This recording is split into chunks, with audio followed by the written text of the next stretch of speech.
I really learned quite a bit about Libo this evening. Homeboy's killing it and he's back and he's better than ever.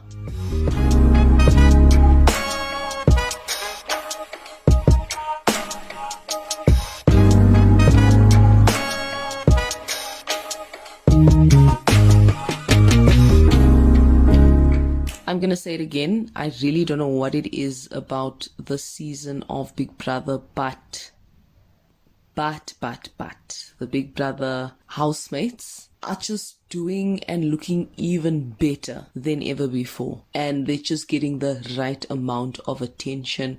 And this week was Libo on our screens. Libo's looking well. These housemates are looking like life outside of the house, or life outside of the house has been treating them really well.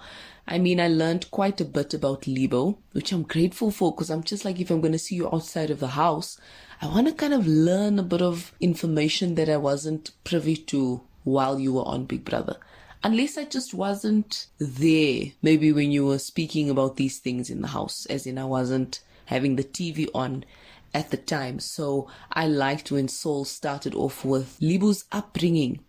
And unsurprisingly, Libo had a good childhood. You can see it. It's so easy kind of just to tell when someone, had a really good, wholesome childhood. Like, not everybody has to go through struggle. Not everybody has to have a rags to riches story to be impactful, or I don't know, to be more valuable, I guess. So I was totally just like, thumbs up, awesome. He really just lit up when he spoke about his childhood, and he's just an easygoing guy. So you could kind of tell Libo's the guy who comes from a wholesome family. There was just something about him, just someone who's got his head screwed on properly. He also spoke about how he went to an all-boys school, which I did not know at all. And they had showed like a picture of him in his uniform, shaved, so cute. And I think a little school bag. Kiddies. And how he actually played tennis in school. He said he loved tennis. I think he even played at a provincial level. And I was like, dang, Libo, you just are that person. None of this information surprises me, but it is new to me. It's fresh, meaning I actually learned something I didn't know before. And I mean, Libo was on Big Brother until the bitter end. So I mean, we had weeks and weeks and weeks to kind of know this information. But it's just nice to know that there is still something new we can learn about you. But like I say, maybe they did address these conversations during Big Brother, and I might just not have either been watching early on enough, or I just didn't have the TV on at the time. He also, he didn't speak about it. Saul brought it up, and then I guess he obviously just spoke on it. But he studied IT, and I think he kind of wanted to gain some sort of traction, hence the move to Big Brother. I don't know, I'm just surprised though. How do you go from IT, an IT guy, to Big Brother? Because if I'm in IT and I'm looking maybe to I'm looking to, to develop, and grow is the right word, to grow in my field, I wouldn't necessarily think Big Brother is the way to go. Nothing wrong, I just mean it's in a totally different direction, so I don't see the connection there. Was he not feeling it? Was it just not his thing? Did he even want to do IT to begin with? Or I don't understand. In his mind, did he think, let me just on the side also kind of pursue some other passions in addition to IT? I'm not too sure about that. We also learned that Libo hardly is the guy to kind of go out, which again I can see. Like, it's not that hard to believe. You can tell, again, Libo's just a guy who kind of keeps to himself, and the only reason we even got to see whatever we got to see is because of Big Brother. You can see he's quite reserved, and he just generally would probably keep to himself. He's not someone who's really out there. So that was no surprise to me at all. I don't know why. I think Saul was surprised at it. And I'm like, really, Saul, come on, it's Libo. But maybe things will change now because, I don't know, these deals, coming left, right, and middle center. But I will get into that. A nice surprise was his sister Nadia coming onto the show. That was really nice, I thought. And there was such a nice level of respect there. You could really tell there was just genuine love. They respect each other. And Nadia, I think, described Libo to a T.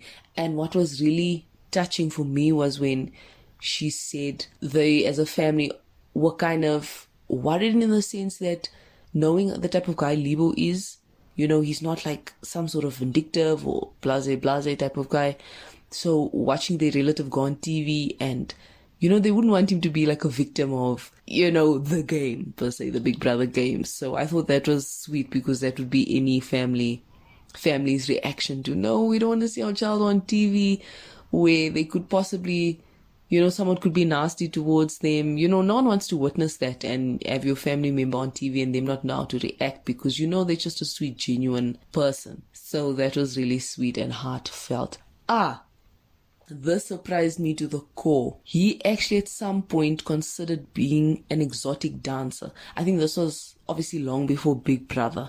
He said he's been to the strip club once, and he considered getting into exotic dancing.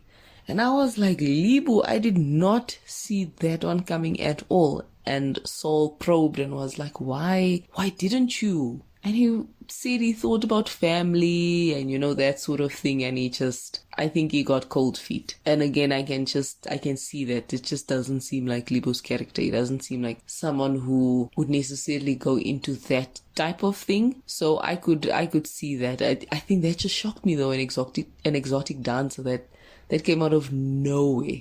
I just wouldn't have thought that. But anyway, nonetheless, that was something that was on his mind at some point.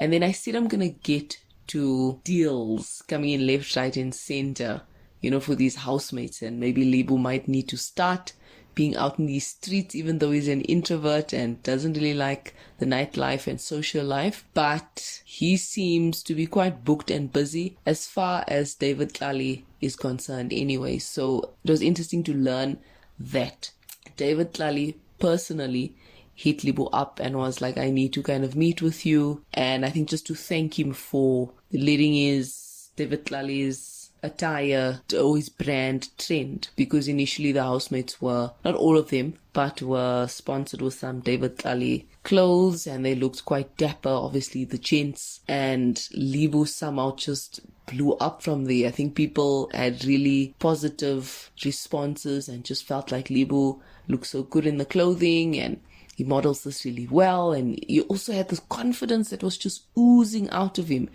that I don't think we've seen before in the house.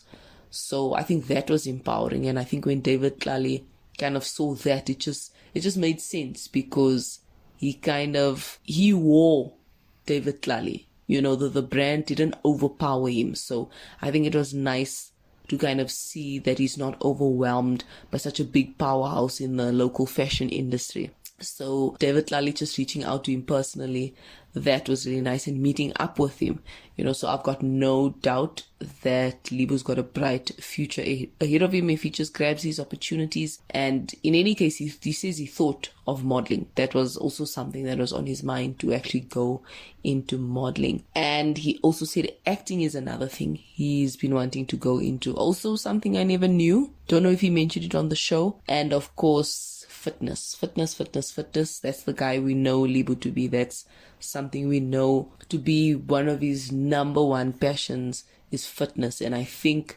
it's possible, just like many things. Of course, he could kill it in the game.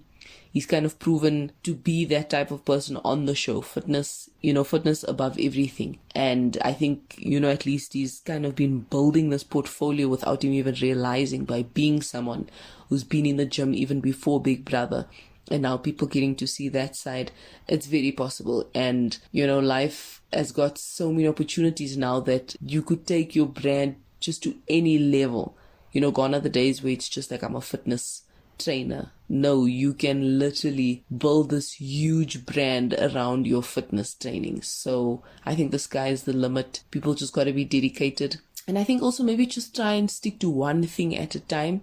A lot of the times we try and just have our hands in every single thing and we never really master something. So, and it's easy to get overwhelmed, especially when you've got so many brand deals coming your way. So I think sometimes one thing at a time, and just a nice, slow, but like a steady pace should do the job. And lastly, they played a clip from the Big Brother season 3 where him and Mpo Wabadimo had a moment, like a bit of a spiritual moment, which was beautiful to watch. She kind of spoke life over him, which was, that was just, it was just so beautiful, you know, to have someone in the house just kind of speak life into his future, and that he's got absolutely nothing to worry about.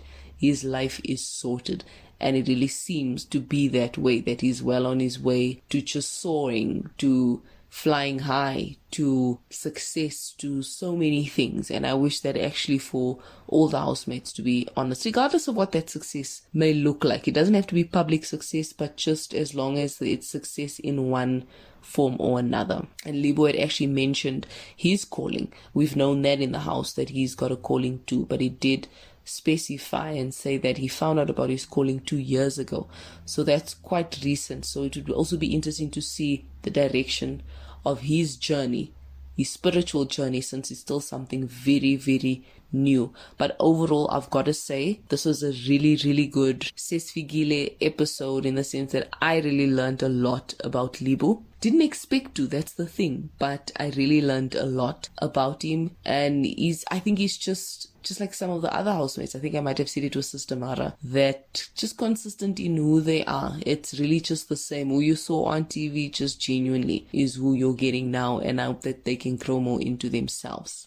And I hope you enjoyed the episode as much as I have. Good night, and as always, thank you so much for listening.